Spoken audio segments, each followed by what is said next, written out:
మరి ఒక్కసారి ఆగండి, చేతులు కింద దించండి. దించితే నేను ఊరికి చెప్పాను, మీరేం చేశారు చూశారు, కరెక్టేనా?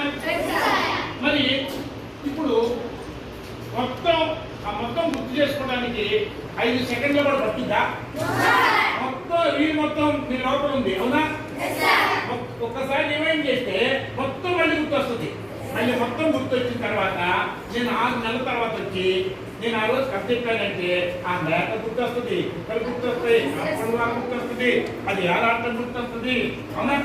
కరెక్టేనా? కరెక్టేనా కాదా? మరి ఇప్పుడు చెప్పండి, మీరు యాక్చువల్ చూడకుండా మీరే ఒక సెట్టింగ్ చేసేసారు, అక్కడ సినిమా లాగా సెట్టింగ్ చేసేసారు, మీరే కెమెరా తీసుకున్నారు, మీరే షూటింగ్ చేశారు, ఆ నీరు కూడా మీలోనే ఉంది. ఇమాజినేషన్, ఎంత మెమరీ కెపాసిటీ, ఇంత క్రియేటివిటీ, ఇదంతా మనలో ఉందా లేదా?